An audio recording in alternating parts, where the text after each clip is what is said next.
A millionaire once spent 20 years building a sperm bank. Not a normal one. This one only accepted geniuses, Nobel Prize winners, inventors, the smartest men he could find. The plan was simple: breed a smarter human race. He filled a freezer in California with the genes of brilliant men. And, on the outside, it looked like it worked. It produced over 200 children. But not one of them was a genius. And the donors weren't really geniuses either. This is the story of the most expensive failed experiment in American history, and the deeply unsettling idea that, quietly, won anyway. Meet Robert Graham, born 1906, in a little resort town on Lake Michigan, the kind of town where the very rich come to spend the summer. Robert's family isn't rich. His dad is the local dentist, comfortable, not special. But Robert gets a front-row seat to wealth. He becomes a caddy. All summer, he carries golf bags for millionaires. And he watches them, closely. The way they talk. The way the world just opens for them. And a thought lodges in his head that never leaves. There should be more men like this. One golfer in particular dazzles him. An inventor named Ephraim Shea, the man who built a locomotive that could climb mountains and crawl through forests where no normal train could go. To young Robert, Shea is the pinnacle, brilliant, successful, a maker of things. And then Robert notices something that, to him, is a tragedy. Shea, he assumes, has no children. A man this great, leaving nothing behind. What a waste. Robert was wrong, by the way. Shea had children. Robert just never asked.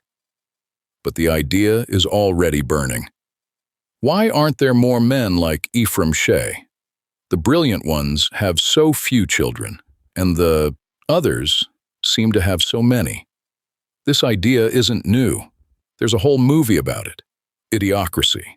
The dumb outbreed the smart, generation after generation, until the entire species is just stupid.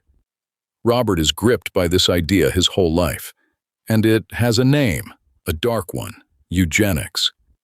The belief that you can improve humanity by controlling who gets to reproduce. In the early 20th century, this wasn't fringe, it was fashionable. Taught in universities, American scientists led the field. Then the Nazis took it, renamed it racial hygiene, and showed the entire world exactly where that road ends. After the war, eugenics was buried. But ideas like that don't really die. They just go quiet and wait for a true believer. Robert Graham was a true believer, but first, Robert needs money, a lot of it, so he becomes an optician. Sounds boring, but it makes him a fortune, because Robert has one good idea at exactly the right time. Back then, eyeglass lenses are made of glass, heavy, and they shatter. Robert bets everything on a brand new material, plastic. It takes years. It nearly fails. And then it works. The shatterproof plastic lens. You're probably wearing his idea on your face right now. Overnight, Robert Graham is very, very rich. Now, the sperm bank wasn't even his first grand scheme. First, he tried to buy a country.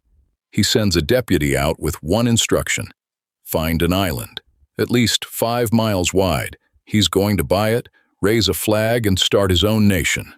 No cars. People would travel through vacuum tubes, in little, gyroscopically balanced capsules.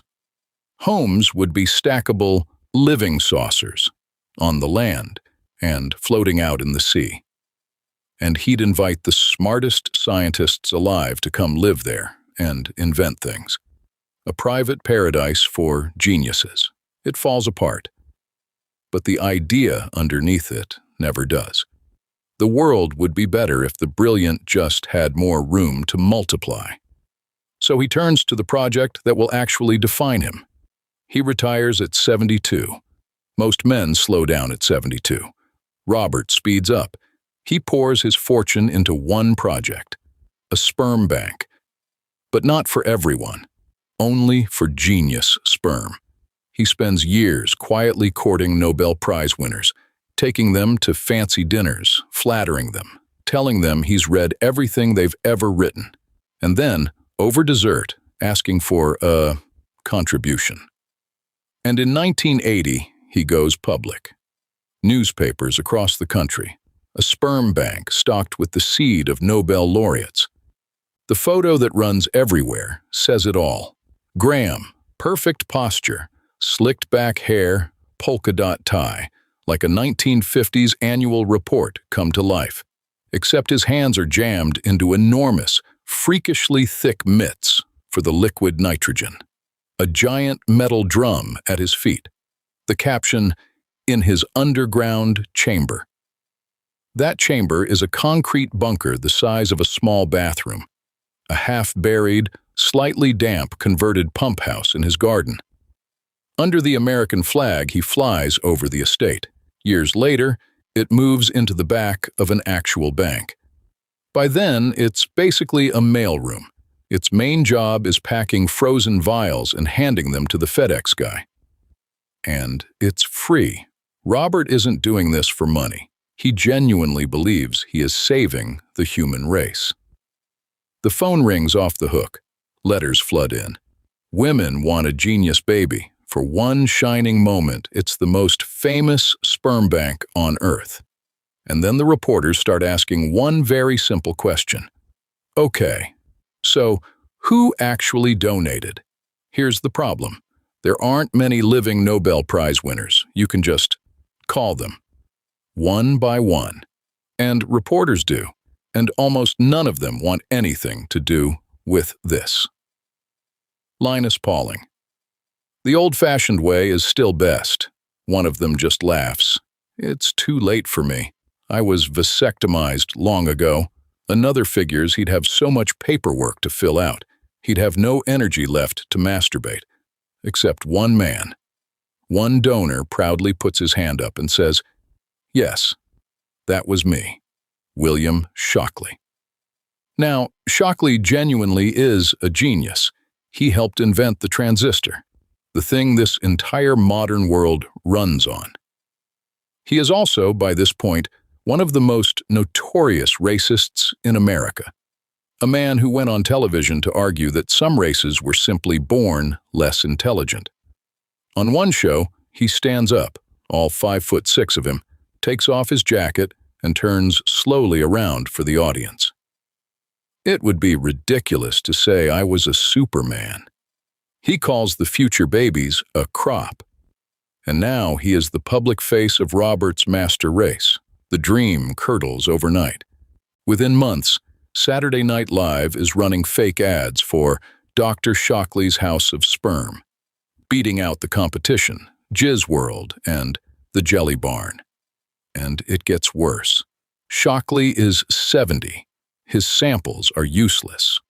And the other laureates quietly back out because none of them want to stand next to that man. So here is where the bank actually stands. World famous. Built to breed Nobel geniuses and holding exactly 0 usable Nobel sperm. A normal person would quit here. Robert is 74 and Robert does not quit. If he can't get Nobel winners, fine. He'll take the next best thing. Brilliant men, young ones, tall, athletic, healthy, scientists, doctors, engineers. But you know, only the handsome ones. And so begins the single strangest sales job in history. Picture an old man working the hotel bars of science conferences, scanning the room for a tall, good-looking physicist, buying him a drink, making the pitch. Graham loves this part. He courts his donors like a lover, long dinners, reads all their papers, throws parties with milk from his own goats. One donor said the strangest thing about it. I felt like a girl. He took me to dinner. He tried to get me back to his hotel room. Now I know what women feel like.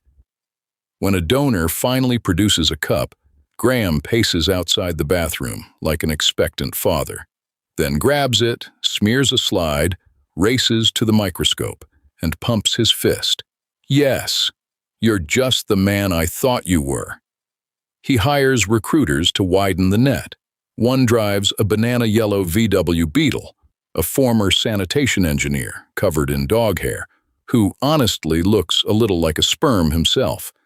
Tiny head, endless body. He likes recruiting at Caltech, mostly because the parking is easier. Another, Juliana, works the campuses in a white Pontiac. She knocks on office doors. "I'm Juliana.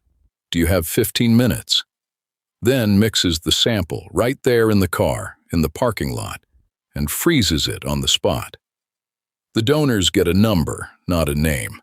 The mothers get a catalog. Donor 28, Olympic-level athlete, blue eyes. Donor 19, child prodigy, plays 4 instruments. You pick a father like ordering off a menu. And the geniuses? One of the star donors later admitted he'd never even taken an IQ test.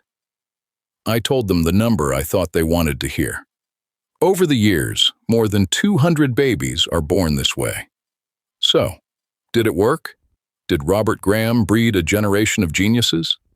No. A journalist named David Plotz tracked down many of these children years later, and the kids are fine, smart mostly, happy mostly. But geniuses, no. Take the showcase kid. Donor child number 2, for years, Graham's mascot.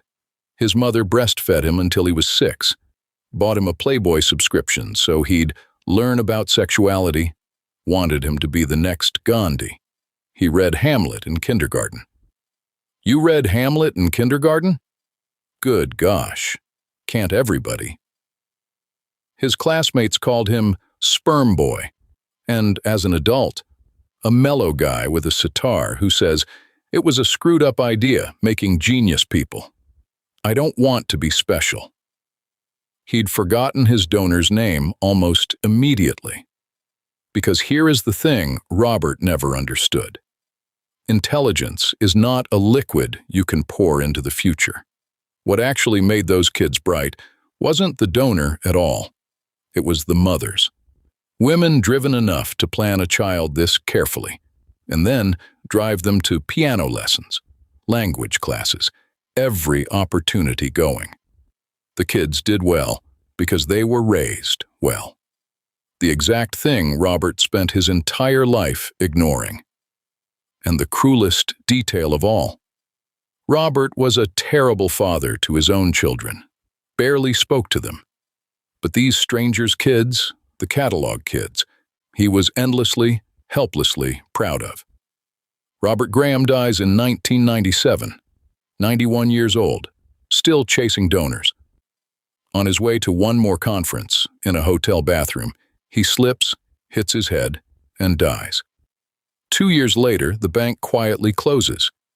The last vials are hauled away in red biohazard bags, to be burned. The dream that began in ice ends in fire. But the idea doesn't burn. The recruiter with the yellow beetle had already started his own version. He still runs it from the desert with his wife, where they breed border collies, huskies, and genius babies. He kept the human and the dog sperm in the same tanks. A reporter once asked if he ever mixed them up.